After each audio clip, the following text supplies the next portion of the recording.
Hi, my name is Greg Vesley, and I am the host of Perspective, where we're given encouraging words and real life stories.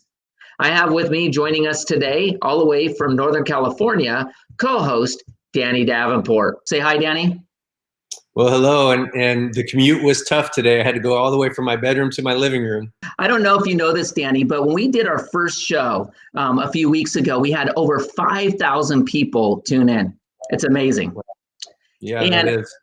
all it's showing me is that many people, as they're stuck in their houses and their living rooms, that they're really looking for encouragement. Yeah, there's so much bad news out there. There's so much to be depressed by if you just pay attention to what's online or the media. And so I think on the inside of all of us, we know we need some encouraging words and some inspiration. Yeah, I don't know about you, but being quarantined or locked up in a house, however you want to look at it, sometimes our minds run with us. We hear the fear and the anxiety, on the television or radio, and sometimes that builds up inside of us. And when we hear encouraging words, I don't know about you, but it kind of pulls me out of that. Or when I hear really stories of how God is working all around me. Yeah, it's so true. And I think that, again, it's none of us are meant to live in a depressed state. None of us are meant to handle bad news all the time. We're created for good news. And I think that's really why the gospel is called the good news. People need it, and God knows that the answer to bad news is good news. Exactly. And that's why we created the show, really, is to bring that encouragement and really share about how God is moving. Because, Right. when you're stuck in your house, sometimes it feels very lonely or you feel alone, but we're not alone. God is always with us. He's carrying us through things. He's guiding us. He's directing us as we take the opportunity really to listen to what he has, to say during these times. And so I wanted to bring a different perspective with the show where, you have the world's perspective, but then really you have God's perspective and really how he's working through individuals. It kind of reminds me, in Revelations chapter 12, verse 11, we're talking about the end times, right? The future. It says, and they, who is us, overcame him who is the enemy by the blood of the Lamb, who is Jesus Christ, and by the word of their testimonies. Testimonies are powerful. Yes, they are. And I think that there's a couple things that's so powerful about that. Of course, the blood of the Lamb, that's something that Jesus did already. But the word of our testimony, that's our part in it, right? And so not only do we overcome by the word of our testimonies, meaning we're sharing those testimonies with others, they're sharing them with us, it helps us overcome. But everybody has a sphere of influence, and you have a testimony. And so we're sharing testimonies from people around the nation who are making a difference. And that's helping not only transform their community, but it helps us. But even our listeners right here, those who are viewing or listening, you have a testimony and a sphere of influence. And as we share these testimonies, we're hoping that not only will you be encouraged by them, but you'll be encouraged to share your own. Exactly. And testimonies aren't just verbal, but really by our actions also. As we are loving on our neighbor, our friends, those that are around us, it's really important. Even our own children, right? We're a testimony unto them as we're locked up at home, and the way that we respond to things and the way that we act towards things are very, very important because it speaks a lot of us. I'm only sharing with you guys what God is doing in a friend's life. Pfeifer, he's the lead pastor at New Life Church there in Fredrick, Maryland. He is married to Stacy Pfeifer, has 3 kids and a little one that just came on the way, actually, a little girl, and really excited. And one thing that I've really loved about Abe, because I served with him for quite a few years, is that he always comes up with unique ways to reach his community and to love his community. And so with that said, I want to introduce you guys to Abe. This is Abe all the way from Fredrick, Maryland, from his living room. Hey there, good to see you. Thanks, Greg. Thanks, Danny, for having me on today. Yeah, well, we're really excited. Hey, Abe, let's go ahead and start off. Tell us about New Life, the culture of New Life, who New Life is. Yeah, well, my wife and I and our family moved here a little under 4 years ago to Fredrick, Maryland. Really, people always ask, how did you go from Oregon, where we were for many years before that, to Maryland? And I answer this way. I say, God. It truly is God. He, just interrupted our lives in a good way, but ultimately called and led us here. And we arrived, like I said, just under 4 years ago. And we took over this church that now is about 47 years old. It was started in the 70s by a pastor and his wife who, similar to me, God called them very clearly from where they were, and they came with a vision to plant a church in Fredrick and found a property with about 23 acres and a dilapidated old barn on it, and they started just a small group of people meeting, and it grew. And then as the church grew, then they also built a Christian school. And both the church and the school to this day are just a growing, fruitful ministry of the impact hundreds of lives in our community every year. And so we arrived a little under 4 years ago, and we by the time we arrived, it had gone through some years of decline and plateau. And so over the last couple of years, we've seen God just do incredible things. Many people have come to Christ. We've gotten to just see the church grow and thrive. But one part of that has been just discovering how to reach our community together. So it's been really exciting. Yeah, it's amazing to see a year ago, and just the difference of the culture and some of the things that you've done there, Abe, are pretty amazing. I think Fredrick, Maryland is very blessed to have you. Tell us what type of changes you had to make as a pastor and personally because of the pandemic. This came out of nowhere. We heard about it in China, and then all of a sudden things are starting to get shut down. Churches are starting to get shut down from having services. So tell us what type of changes you had to make personally and even as a pastor. Yeah, well, for one thing, we had to start working from home. Our team is all spread around doing lots of Zoom meetings. Our governor was pretty aggressive, even though things hit here a little later than it did many other places.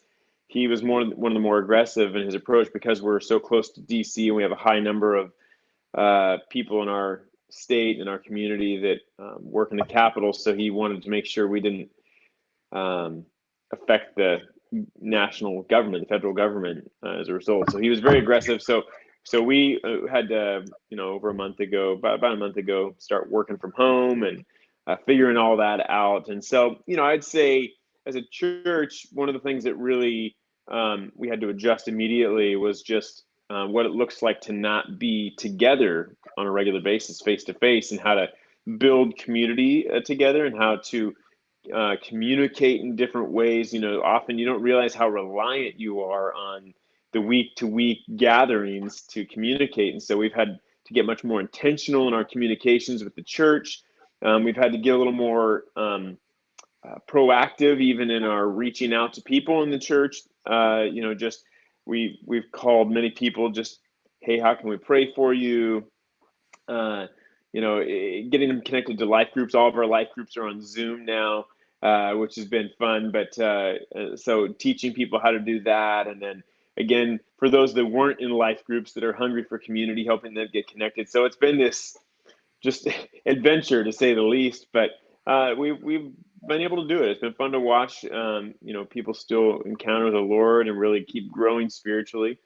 On the personal side, I think, I've continued to do a lot that I was doing before. If anything, I think I've worked harder in the last month or so than I have in a long time, just because we had to change so many things in so short period of time. But personally, because we were doing so much, even here at the house, I found that I had to really watch my margins. It was easy to, when you're working at the office, you come home and it's easy to leave, easier. I've learned how to, in the past, how to build my routine in such a way that I'm, able to come home and be present. But during this time, I found myself going back to the phone and the computer even after dinner and that sort of thing. And so I've really had to, get disciplined, respond to some of my Holy Spirit / wife promptings and say, what are you doing? But it's been good. It's been good. Again, just kind of being flexible, but at the same time trying to have a real sense of focus. And I've aligned our church around just a couple, 3 or 4 areas right now that are our priorities, and everyone's doing a good job running with it. Yeah, what are those priorities? Because I've heard several other leaders talk about how in a time like this you have to be exceptionally focused, and so you've identified 3 or 4 priorities. Do you mind sharing those? Yeah. Basically, that first week when we realized, okay, this is going to hit us, I basically told everyone right now there's my camera. 4 priorities. I said, first of all, communications was number 1. That basically I told them we are going to first and foremost have to pastor our church through excellent communications. So not just like a Sunday morning announcement, but as things are flexing and we had to change our times and add services and all of that. And so I've just reiterated, we've got to be very intentional about our communication plan. So communications, pastoral support was the second one, and I alluded to that a moment ago. But we literally went through and found everyone that is not in a life group.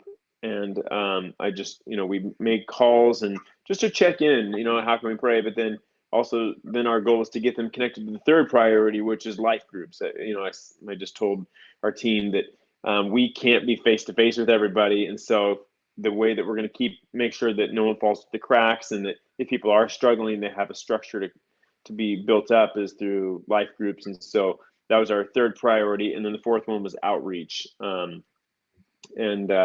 Someone on our team, actually our facilities manager, he obviously is not having to give as much time to facilities right now. He's still doing some things, but I said, you're running with outreach. We had some other volunteers that were working with him before, but he's really stepped up and done an incredible job. Seems like, during these times, you see people rise up to the occasion, as Abe was sharing, about the janitor. That's pretty neat. Yeah, it is. And once we all have focus, we know what we can rally around, and you're able to say yes to the right things and no to the things that would be a distraction, for sure. Yeah, definitely. I don't know about you, but I've been in positions where I thought maybe I couldn't do a certain job. And when the opportunity came, or really circumstances, right, kind of pushes things to happen, all of a sudden I find myself doing things that I never thought that I would do. I remember being asked, there was a need for a men's ministry because they didn't really have a leader. And I kind of got pushed into it. And at first it was pretty intimidating because I'm thinking, well, wait a minute. These guys are older than me. They got more experience than me. And all of a sudden I find myself just doing it and really beginning to see fruit. Why? Because I answered what God asked me to do and being obedient to some of the leadership that asked me to step up, during that time. Yeah. And the concept sink or swim, necessity is the mother of invention. Whenever you're placed in a position where your back's up against the wall, you will find the resources, you'll find the way to do whatever it takes to survive, and then more than survive, I hope, is to thrive. Exactly. One of the things about Abe that's really cool is he's always come up with unique ways to reach his community. So Abe, as we got you back on here, what are some of the unique, tangible things you are doing to reach your surrounding community? Yeah, we almost immediately, like I said, outreach became one of our priorities. We started asking some questions just about how to reach people. And we started something called Food for Kids. And so when this pandemic arose, I was invited onto a call with our mayor and our county commissioner a couple of weeks ago. And we talked for a while, and they again just talked about feeding. And so we, here's a picture of us taking food down to the mission, to Fredrick mission. And that was just a great opportunity because they've lost a lot of their volunteers. They are, even, have lost some of the influx of food and money that was there. And so we came alongside them and have been bringing food down there.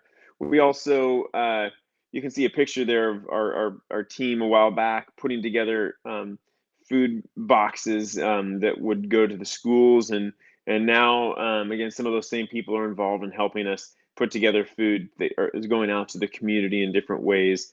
But it's really been for us just this place that we'd said, how do we do this? How do we feed people? Where's the need? And then how do we be the hands and feet in Christ in that? You can see that next picture there. We've also, in this process, has started to go into local businesses. So, for instance, that business that you can see there is Roy Rogers. They're a East Coast fast food establishment that's well known. In fact, Cal Ripken Jr., the baseball player, ran into him a while back because he is one of the part owners in that restaurant. But we went to them and said, hey, would you be able to help us? And so they have donated food, and we're getting to partner with them. And so we've kind of just called our ministry now. Food for Kids is what it's been for the last couple of years, taking school to the elementary schools. But now that the schools are out, we're just calling it Feeding Fredrick, and we're taking it. We're working with the Union Gospel Mission, and then we're also working with Meals on Wheels, feeding the seniors in Fredrick, because both are just an incredible place of need right now. So that's what we've been doing, and it's been amazing to just see the doors open, people just generously giving, and then just to see the impact as we get to feed. Yeah, do you have any story on the front lines that you would like to share, just of the impact, maybe something you heard? I know because, you guys are continually being hands and feet to your community. Yeah.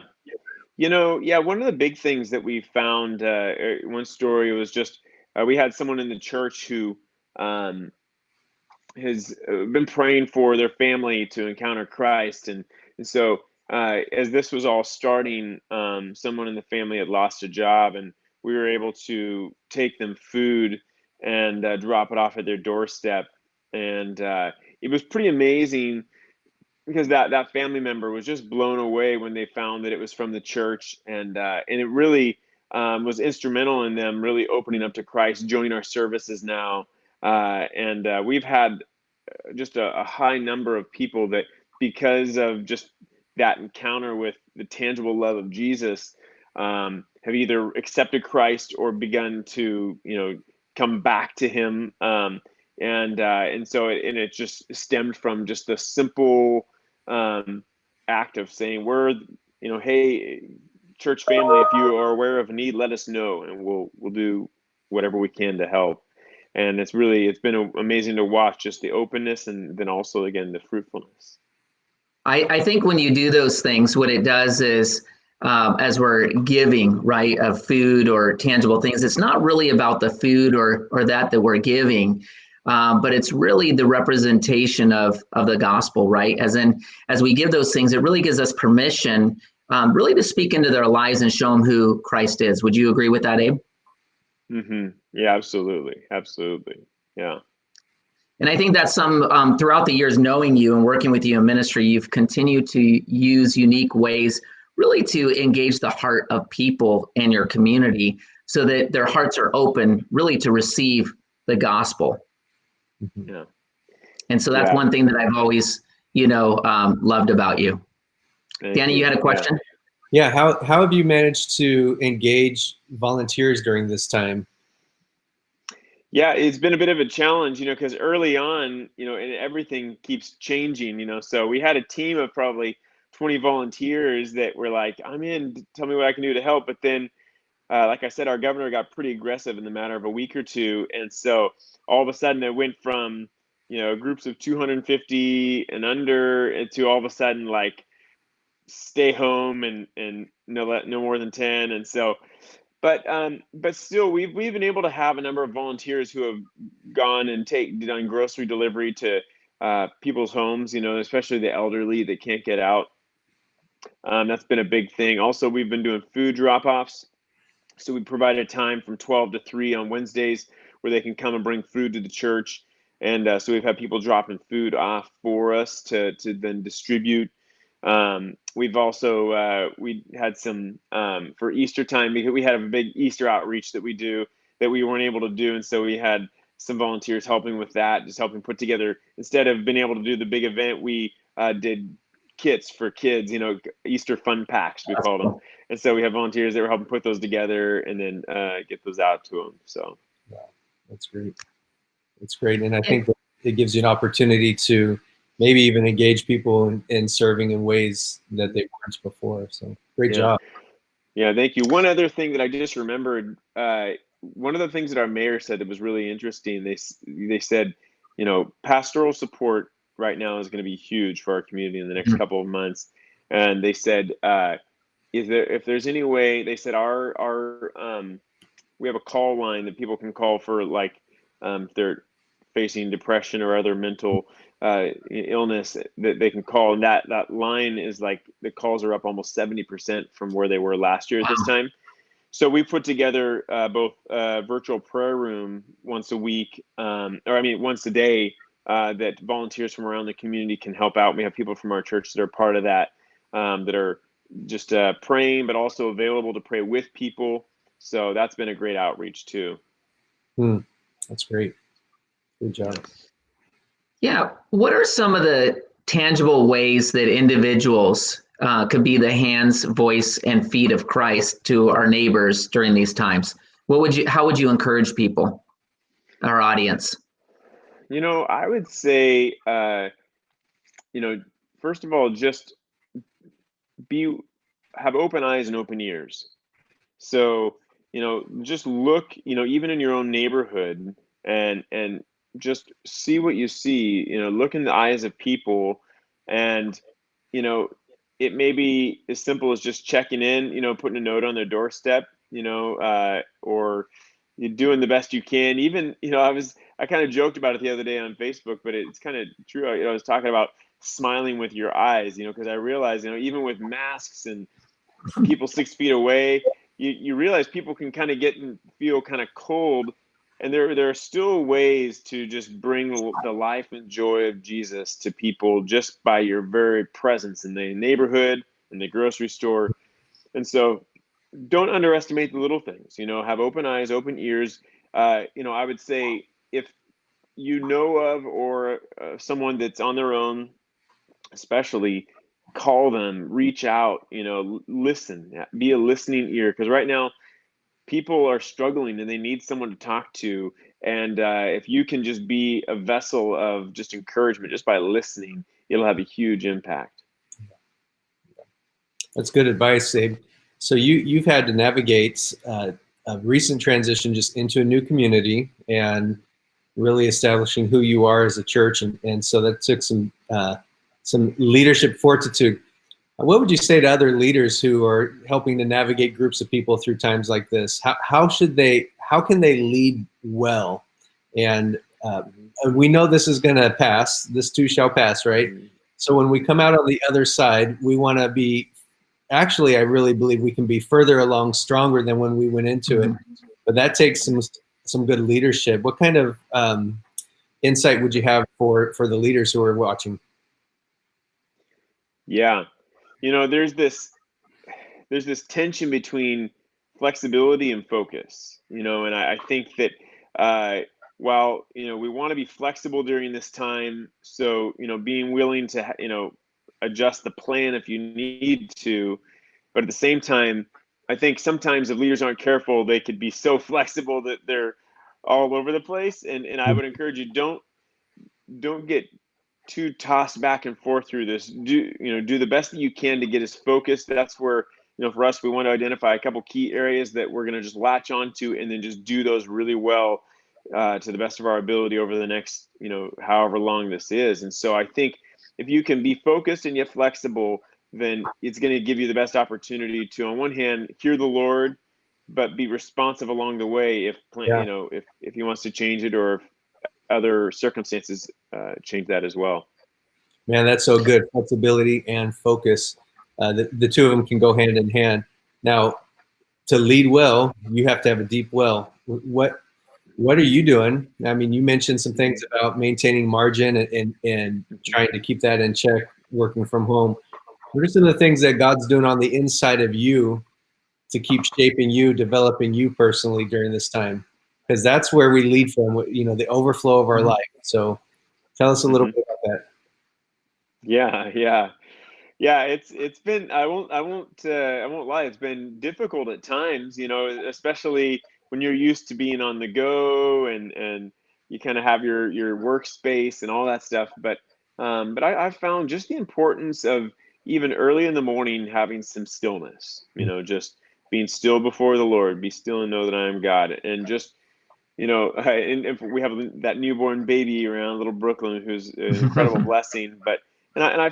So for me, I think I found, for one thing, just getting up as early as I can, reading the scripture, taking some time to be still and pray. And then even at times, if I'm helping my wife out and I have her, I'll just take her into my prayer time as well. And just, there's no, what I found was, for a few days, I felt like, it was getting crowded out because I'm either holding a baby or I've got to get on to the next Zoom meeting. But I really have not let anything take that away. I'll even bring my little baby girl into my prayer time, and I'll just be praying with her and over her. And but just the importance of prayer, and allowing your soul to get aligned with his heart is so important during this time. And so it can be very easy, I think, during these days, to start to just get busy in other ways, or medicate in other ways, watch more Netflix or whatever your thing is, or get more busy, trying to, fill your time with more Zoom meetings. But just that, the stillness, being still and drawing near to him. And I would say earlier in the day, the better.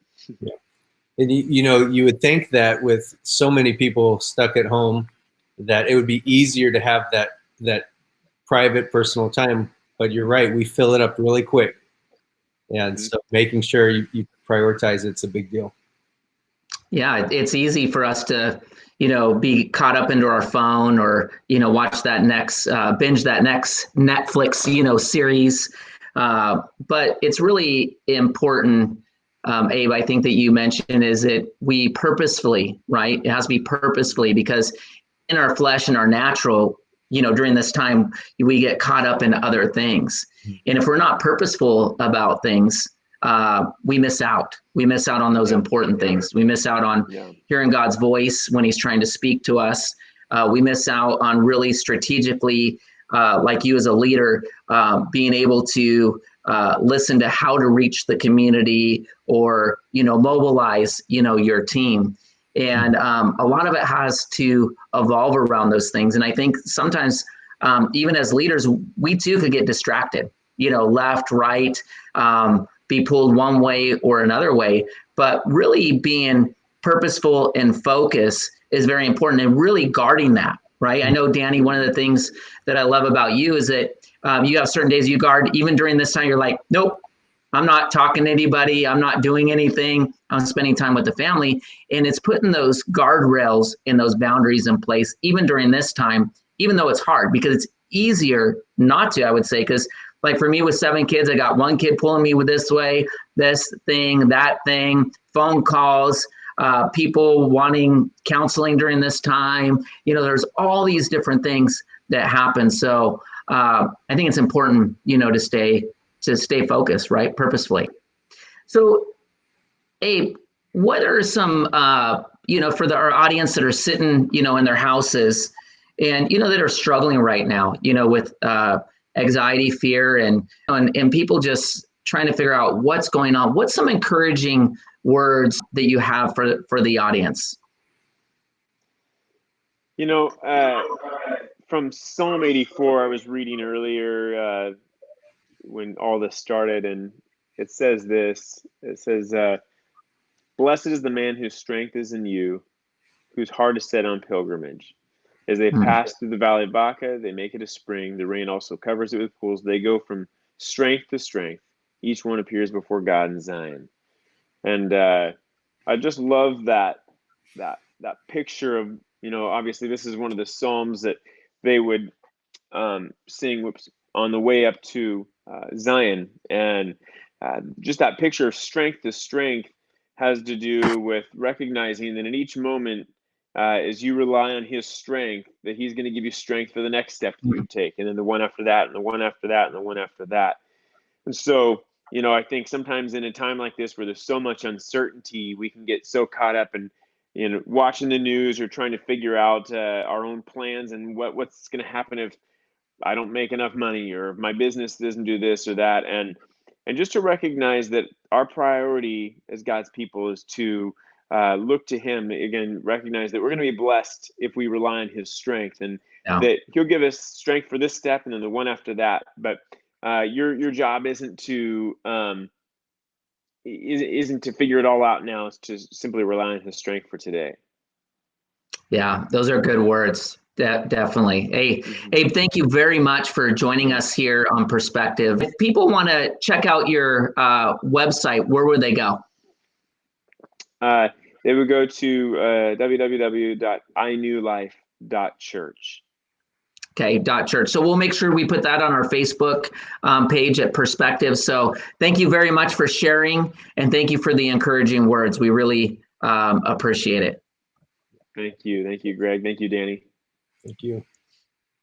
So Danny, as you know, we do these shows. It's pretty exciting to hear from people with different backgrounds. And next week we have this name's Nathan French. He's a national evangelist who also pastors a church in Washington. And he's going to have some perspectives when it comes to evangelizing our neighbors in this new way, right? That went through digital during this time where you can't go out the doors, and how really to share the gospel in tangible ways. Yeah, I look forward to that, because it is definitely a new world with new opportunities. When you think about the time we live in, there's been a tremendous shift, communications shift, and it's very similar. One happened 500 years ago with the printing press, right? And now we've got a major one, so we're in a different world.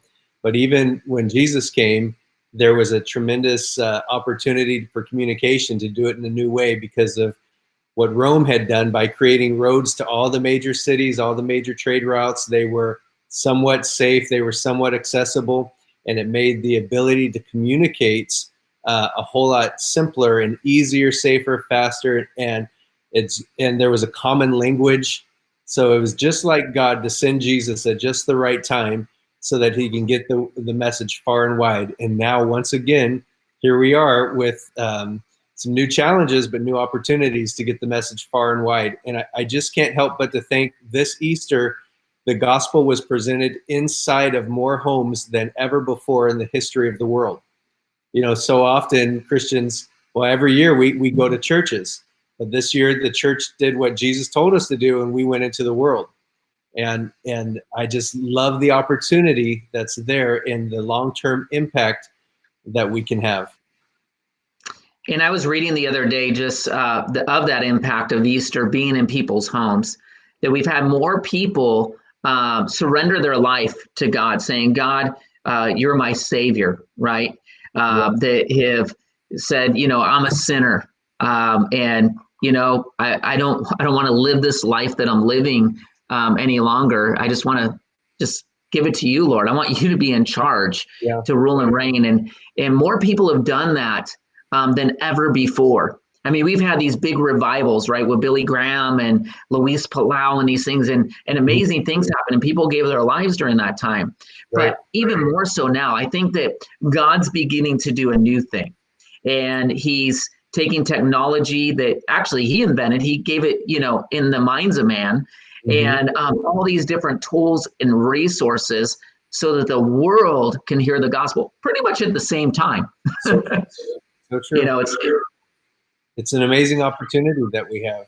I think it would be great, Greg, to hear from any stories from our listeners here. Do you know someone who's given their life to the Lord during these past several weeks at home? What is it that God is doing? Just sharing your testimonies, sharing, that encouraging, powerful perspective that you have from your vantage point. What is God doing in your life? Those little testimonies, if you could send those in, we would love to be able to celebrate with you and encourage others with them as well. Yeah, just post it on this page, right? Tell us what God's doing, how he's speaking to you in quarantine, how he's speaking to you maybe through this show or just in general. Share your testimony, because it's, by the blood of the Lamb, right? And their testimonies. And so we want to hear from the audience. And so make sure that, you post there on our site, and also share this video, because it's important, right? For people to hear those encouraging words. Maybe it's a friend or a neighbor or someone on Facebook that's your friend that you don't even really know that well. Just share this video to them so they could get those encouraging words. And this is a time where people are open and they're seeking. And so I just want to encourage the audience, tune in next Wednesday, share this. Please post online how God's speaking to you during this time. Or maybe you have an interesting story that you heard from somebody of how they're being impacted during this time and how God is moving through their life. We like to hear it all. So Danny, I want to thank you for co-hosting with me today. And I want to thank the audience for tuning in. We love you guys. Stay safe. And remember this, stay focused on what the Lord is saying. Have the perspective of not what the world is saying, but God's perspective, what he's doing inside you and through you. Thank you for tuning in. God bless you.